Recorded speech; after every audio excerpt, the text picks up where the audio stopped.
오늘 잠언 24장 7절부터 16절 가지고 함께 은혜 나누겠습니다. 지난주 말씀에서는 술에 취하는 것을 예로 들면서 육체적인 쾌락을 찾아서 영적으로 마비된 삶을 살지 말라고 했습니다.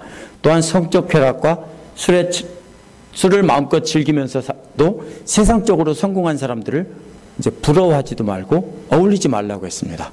대신 지혜와 명철로, 지혜로 집을 짓고 명철로 기둥 삼으라고 그랬죠. 그리고 그 안에 지식으로 가득 채우라고 했습니다. 그럼 오늘 말씀은 그렇게 살려면 어떤 사람들을 피해야 하고 어떤 사람을 도와야 되는지 말하고 있습니다.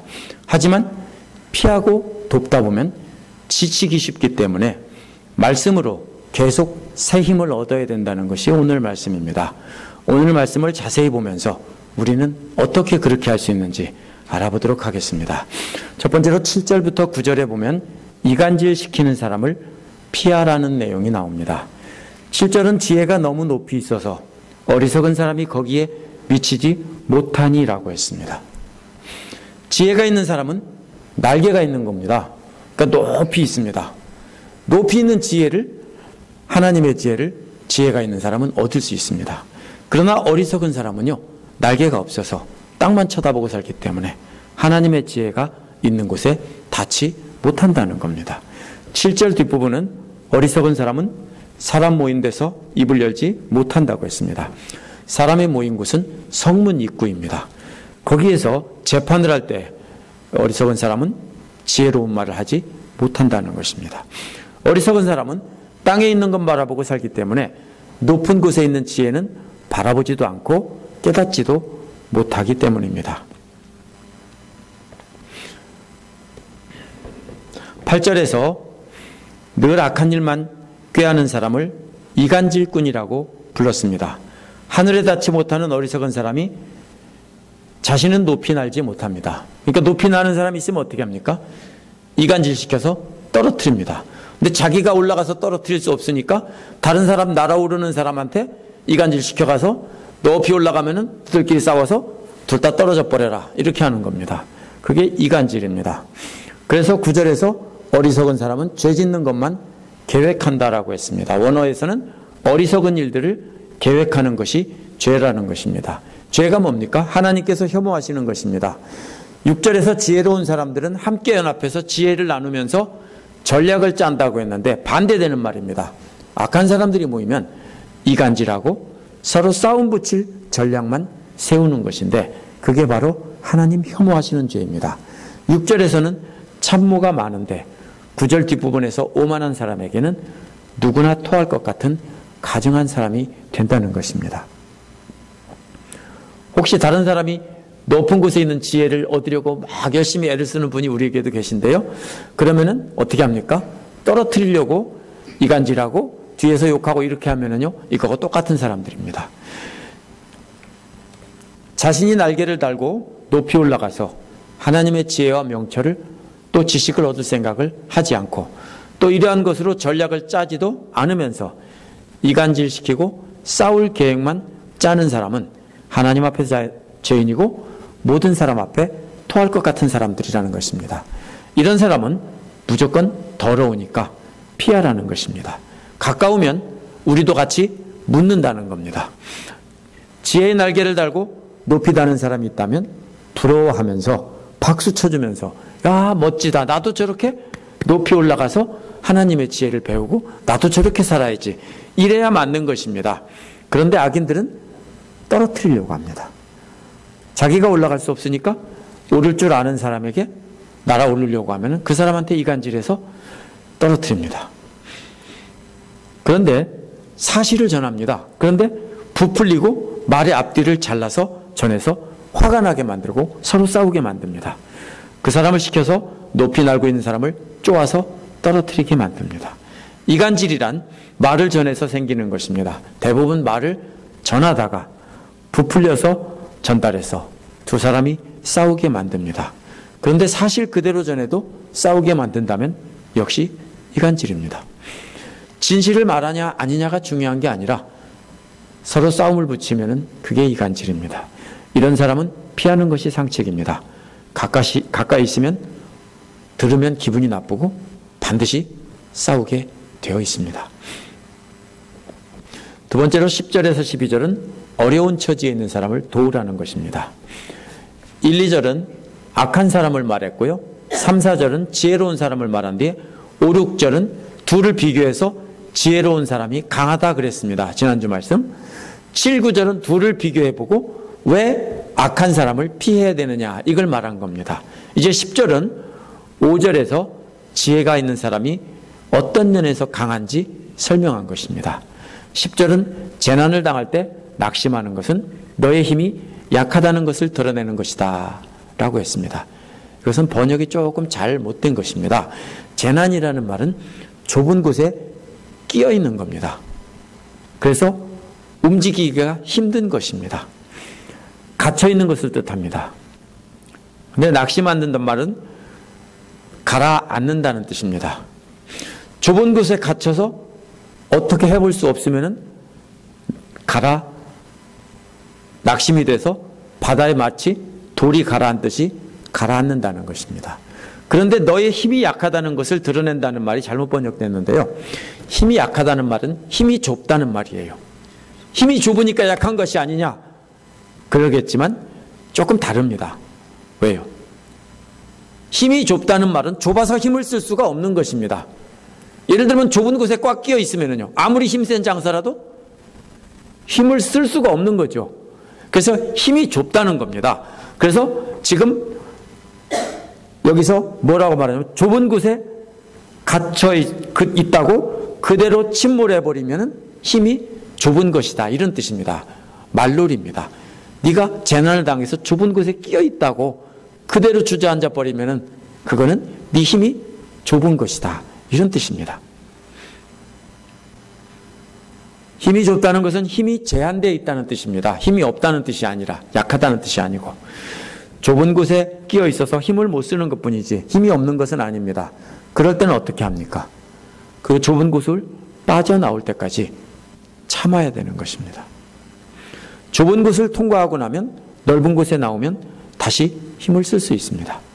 어리석은 사람은 좁은 곳에 갇히면 낙심하고 주저앉아 버립니다. 그래서 더 좁은 곳에 더 깊이 빠져버립니다. 그러나 지혜로운 사람은 좁은 곳을 통과할 때 낙심하지 않고 견디는 것입니다. 11절은 이렇게 인내로 재난을 통과한 사람이 해야 할 일을 말하고 있습니다. 어쩌면 이 사람은 좁은 곳에 끼어 있으면서도 해야 될 일인지도 모릅니다. 죽을 자리로 끌려가는 사람을 건져주고 살해될 사람을 돕는데 인색하지 말라고 했습니다. 비슷한 말이 두 번 반복된 것 같죠? 하지만 조금 다른 겁니다. 죽을 자리로 끌려가는 사람은 이미 사로잡혀서 포로가 되어 있어서 곧 죽을 사람입니다. 마치 이런 것이라고 볼 수 있습니다. 이미 목으로 칼이 들어오고 있는 상황이다. 이렇게 보고 있으면 됩니다. 그런데 이런 사람은 낚아채라는 겁니다. 어떻게 해요? 독수리가 확 병아리를 낚아채는 것처럼 그렇게 확 낚아채라는 것입니다. 그게 건져주라는 말입니다. 그래서 죽음의 순간에서 절대적인 위기에서 건져주라는 것입니다. 살해될 사람이라는 것은 그런 사람은 아닙니다. 발이 걸려 넘어지고 있다는 뜻입니다.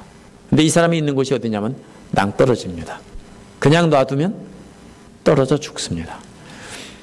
악인이 설치한 밧줄에 걸려서 덫에 걸려서 균형을 잃고 넘어지고 있을 때 옆에서 잡아주라는 뜻입니다. 그래서 다시 세워주라는 뜻입니다. 놔두면 떨어져 죽는데 다시 잡아서 똑바로 세워주라는 겁니다. 근데 둘 중에 어떤 게 더 어려운 일입니까? 지금 당장 죽어가고 있는 위기의 순간에 물론 둘 다 비슷하지만 살려주는 것이 더 힘든 일입니다. 이미 단두대의 칼날이 내려오기 시작한 상태에서 영화 같으면 그런 데 나오죠. 막 내려오고 있는데 그 순간에 구하죠. 그 순간에 낚아채는 것과 같습니다. 하지만 넘어지는 사람은 그냥 잡아주기만 하면 살릴 수 있는 겁니다. 옆에 있으니까. 당장 죽어가고 있는 사람도 낚아채서 구해줘야 되는데 하물며 옆에서 잡아주기만 해도 넘어지지 않을 사람이라면 더욱 구해줘야 되지 않겠느냐 이런 말입니다. 어리석은 사람은 이간질해서 다른 사람을 해치려고 합니다. 하지만 의인은, 지혜로운 사람은 좁은 곳에 끼어 있는 것 같은 재난을 통과하면서도 해야 될 일이 있습니다. 다른 사람을, 어려움에 처해 있는 사람을 보면 건져줘야 한다는 것입니다. 이것이 바로 5절에서 지혜 있는 사람이 힘센 사람보다 강하다는 것입니다. 직후가 석자인데 그러고 포기하겠죠? 대개 왜 망합니까? 좌절하고 낙심하니까 그래요. 그죠? 내가 이렇게 힘든 상황이 있어. 하나님은 나를 버렸어. 아까 그 영화에서 엄마도 거의 무신론자 같아요. 명목상의 신자예요. 계속 하나님 앞에 불평하고 왜 우리 딸이 아프냐고. 하필이면 왜 마이 도터냐고. 계속 하나님을 대적하고 기도도 안 하고 그럽니다.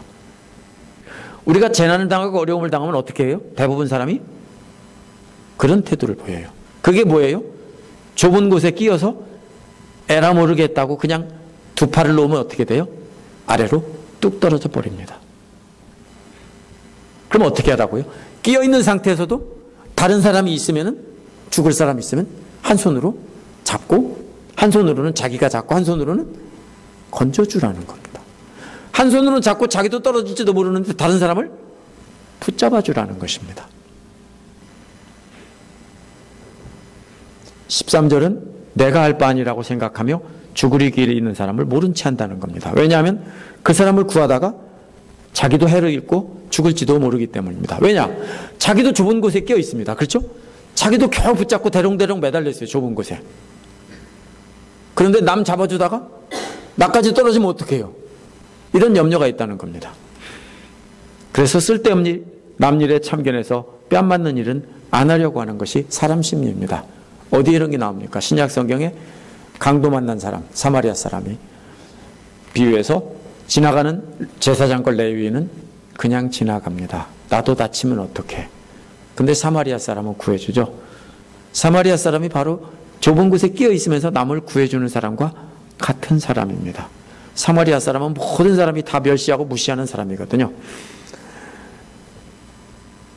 그런데 이렇게 그냥 지나가는 사람은 어리석은 사람이라고 했습니다. 왜냐하면 그 다음에 마음을 헤아리는 시는 주님께서 어찌 너의 마음을 모르시겠느냐라고 했기 때문입니다. 남의 어려움을 모른 채 지나가는 것은 주님께서 우리 마음을 다 보고 계시고 우리 심장의 무게를 다 알고 계신다는 것을 모른다는 뜻입니다. 하나님께서 우리 마음을 다 알아보시고 우리가 가지고 있는 마음속의 생각을 저울로 다 달아보고 계시기 때문에 정확하게 알고 계신데 하나님 앞에서 속보인다는 것입니다. 우리가 만약 하나님이 우리 마음을 그렇게 알고 있다는 것을 안다면 그렇게 할 수 없다는 겁니다. 너의 목숨을 지키시는 주님이라는 말은 목숨은 살아있는 존재 자체를 말합니다. 살아있는 존재 자체인 우리를 계속해서 지켜보시는 분이라는 뜻입니다. 이게 우리 목숨을 지켜주시는 분이라는 뜻이 아니고요.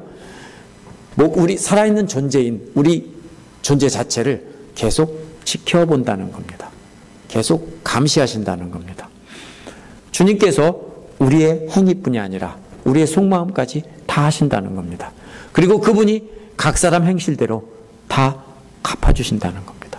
이걸 안다면 내가 비록 어려움에 처해 있어서 내 코가 석자라고 해도 내가 빠져있는 상태에서도 다른 사람을 잡아주고 구해줘야 한다는 것입니다. 그것이 지혜로운 사람, 의인이 해야 할 일이라는 것입니다. 따라서 오늘 말씀에서 지혜 있는 자가 힘센 사람보다 강한 것은 진퇴양난의 어려움에 겪고 있을 때 그냥 낙심하지 않고 견디는 능력입니다. 먼저는 자기가 견디는 겁니다. 왜 나에게 이런 어려움을 주셨어요, 하나님? 그러겠죠? 근데 견디는 겁니다. 견디면서 그 중에서 누구를 구해요? 다른 친구를 구하는 겁니다. 너나 잘해 그럴지도 모르지만 그래도 구하는 겁니다. 공감이 되시죠? 우리도 그렇게 힘들 때 있어요. 그렇게 힘들어 낙심할 때 있어요. 그런데 견디는 거라고요. 그리고 견디는 중에도 다른 사람을 구해주는 거라고요. 이렇게 해서 자기가 어려움 당했거나 자기가 아니면 빠져나왔을지 모르지만 그런 상태에서도 앞뒤 안 가리고 그냥 돕는다는 것입니다. 왜냐하면 지혜 있는 사람은 하나님께서 자신의 모든 생각과 마음을 다 알고 지켜보신다는 것을 알기 때문입니다. 하나님께서 지켜보신다는 걸 알고 어려운 상황에서 낙심하지 않고 하나님 앞에서 담대히 행하자는 것입니다. 그것이 바로 지혜 있는 사람이 더 힘센 사람보다 강하다는 말의 뜻입니다. 13절에서 16절은 말씀으로 새 힘을 얻자는 것입니다. 앞부분에서 하나님께서 다 알고 계시며 갚으신다는 걸 알고 인내로 재난을 통과하면서 죽을 위기에 있는 사람을 앞뒤 가리지 말고 도와주라고 했습니다. 어떻게 그렇게 할 수 있냐고요? 못해요. 어떻게 해요? 그렇게 하려면 각 사람의 마음을 다 보시는 하나님의 존재를 알아야 되는데 어떻게 하나님의 존재를 알아요? 13절은 하나님의 존재를 알려주려고 내 아들아 라고 다정하게 부릅니다. 이것을 우리 모두 들으라고 내 아이들아 이렇게 바꿔놨는데요. 원어는 단수예요. my son이에요. 내 아들아 꿀을 먹어라. 왜냐하면 그거 좋은 거야. 몸에 좋은 거야 이런 뜻입니다. 건강에 좋다는 겁니다. 그 다음에 꿀을 송이꿀이라고 합니다. 송이꿀이 뭐냐면요. 이스라엘은 바위 속에 동굴이나 바위 속에 이런데 바위 절벽 틈 사이에다가 벌들이 집을 지어 놓은 것입니다. 거기에 그 벌집 통째로 있는 게 그게 송이꿀이에요. 그러면 벌집이 들어있는 그걸 통째로 따다가 그걸 먹으면 꿀이 뚝뚝 떨어지겠죠. 이번에는 뭐라고 했냐면 내 혀에 달콤할 것이라고 했습니다. 대부분 몸에 좋은 약들은 쓴 법입니다. 근데 꿀은 몸에 좋으면서도 달콤하기까지 하다 이런 말입니다. 하지만 이 꿀은 어디까지나 비유입니다. 14절에 비유라는 것을 밝힙니다. 14절은 지혜도 너희 영혼에 그와 같다는 것을 알라. 이 말을 하려고 꿀 얘기한 겁니다. 지혜가 마치 꿀과 같다. 14절은 원어에서 왜냐하면이란 말로 시작합니다. 왜 갑자기 꿀과 송이꿀이 몸에도 좋고 맛도 좋다고 했는가 하면 이런 뜻입니다. 지혜란 원어에서 지혜를 아는 것이라는 뜻입니다. 지혜 자체가 아니라 지혜를 아는 것입니다.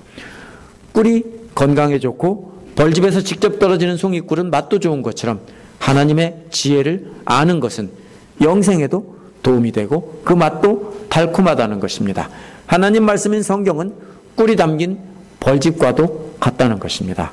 그 말씀을 묵상하고 그 맛을 음미하면 달콤하기 이를 때까지 없는데 이것이 또 우리가 영원한 생명에 되기에 좋은 것이란 뜻입니다. 14절 뒷부분에 나오는 그것을 얻으면이라는 말은 그것을 발견하면이란 뜻입니다. 다니다가 바위 틈에 꿀을 발견하면 어떻게 합니까? 와 하고 귀한 거예요. 지금처럼 돈 주고 가게에서 사는 게 아니라 그러면 높은 데 올라가서 따야 되는 거예요. 절벽 타고 올라가서. 벌집을 발견한 사람은 하나님의 말씀을 발견했다는 뜻입니다.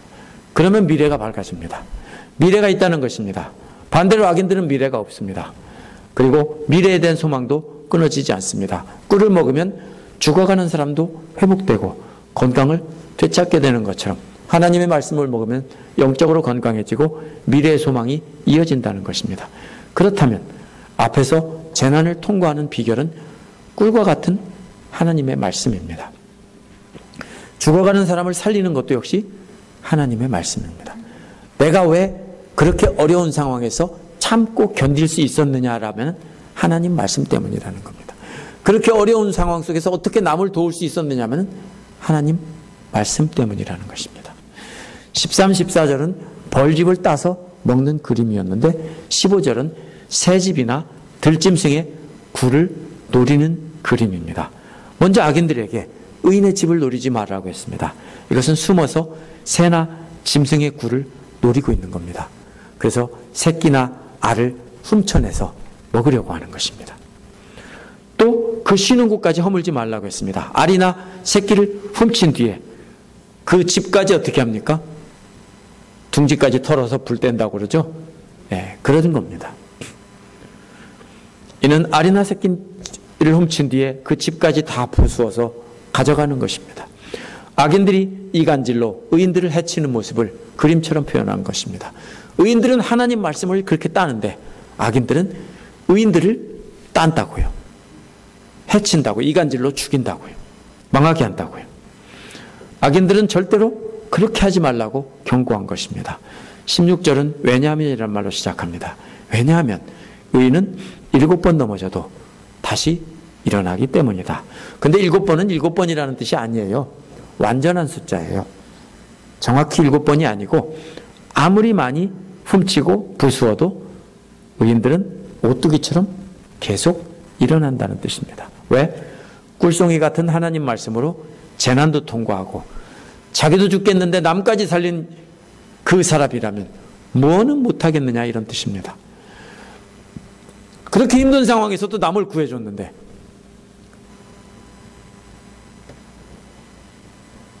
끄떡없다는 거예요. 반대로 그런 악인은 재앙을 만나서 한 번 넘어지면 영원히 멸망이라는 것입니다. 의인이 이렇게 계속 넘어져도 다시 일어날 수 있는 것은 송이꿀 같은 말씀을 날마다 묵상하며 교제하며 말씀으로 새 힘을 얻기 때문입니다. 하나님께서 이런 사람을 사랑하고 돌보시기 때문입니다. 넘어질 때마다 하나님이 달콤한 말씀으로 다시 일어나게 하기 때문입니다. 의인은 아무리 넘어뜨려도 다시 일어나지만 악인은 한 번만 넘어지면 완전히 멸망하니까 너희들 건들지 마, 이런 협박입니다. 한 번 하나님이 툭 건드리면 악인들은 쓰러지면 다시는 못 일어난다는 겁니다. 우리도 악인들에게 넘어질 수 있습니다. 하지만 우리도 달콤한 하나님의 말씀을 붙잡고 있으면 우리는 다시 일어날 수 있고, 우리도 힘든 상황에서 다른 사람을 도우며 살릴 수 있습니다. 그러므로 내가 힘든 상황이 있다고, 내가 정말 죽을 상황이 있다고 한탄만 하고 계시면요, 이게 누구예요? 악인이에요. 아까 본 그 미라클 프롬 헤븐이라는 영화를 제가 어제 봤어요. 제가 화요일 날은 꼭 영화 한 편을 보려고 꼭 마음 먹는데 별로서 봤어요. 할 일도 젖혀놓고 봤는데요. 주인공은 텍사스 벌레슨에 사는 안나라는 10살 먹은 여자입니다. 위장 하부부터 소장, 대장이 전혀 활동을 안 하는 병에 걸려 죽어가고 있었습니다.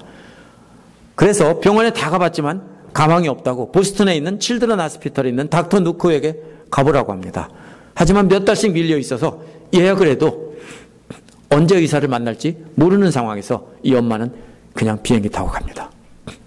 가서 얘기했지만 어림도 없습니다. 반푼 씨도 안 먹어요. 그런데 기적이 일어나는데 그 접수 본 여자가 나 지금 이거 접수하기 시작한 지 몇 주 얼마 안 됐거든? 나 3주밖에 안 됐거든? 나 이거 어기고 하면 나 잘릴지 몰라, 이렇게 대답을 해요. 그런데 감동을 받아서 이 여자가 그 다음날 전화를 해줘요. 내일 와라, 비어있다, 이렇게 얘기해줘요. 그래서 이 엄마는 기적적으로 진료를 받게 됩니다. 아이를 데리고.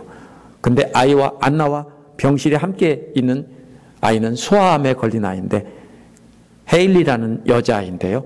이 아이에게 아까 그 장면이 예수를 전하는 거예요. 사실은 누가 더 아프냐면요, 암에 걸린 아이보다 얘가 더 아파요. 왜냐하면 장이 꼬이고 계속 막혀서 움직이지 못하기 때문에 계속 24시간 진통제를 맞아도 죽도록 아픈 애예요. 저 영화에서 보면요. 근데 옆에 있는 애한테 웃으면서 예수님 얘기를 하고 예수 믿으라고 하고, 그리고 자기가 아끼던 십자가 목걸이를 그 아이한테 줘요. 그런데 닥터 누코는요, 의학적으로 치료할 길이 없다면서 행복하게 해주면 기적이 일어날지도 모르니까 아이를 데려가서 행복하게 해주라고, 즐겁게 해주라고 돌려보내요. 그래서 엄마와 함께 집으로 돌아옵니다. 식구들은 안나를 기쁘게 해주려고 애를 쓰는데 그 중에 언니가 전에 건강할 때 놀던 나무에 올라가자고 하는데 100년 넘은 나무인데요, 한가운데 구멍이 뚫려 있어요. 텅 빈 나무인데요, 나뭇가지가 둘이 앉아있다가 부러지려고 하자 뒤로 물러나다가 안나가 속에 퐁 빠져버려요.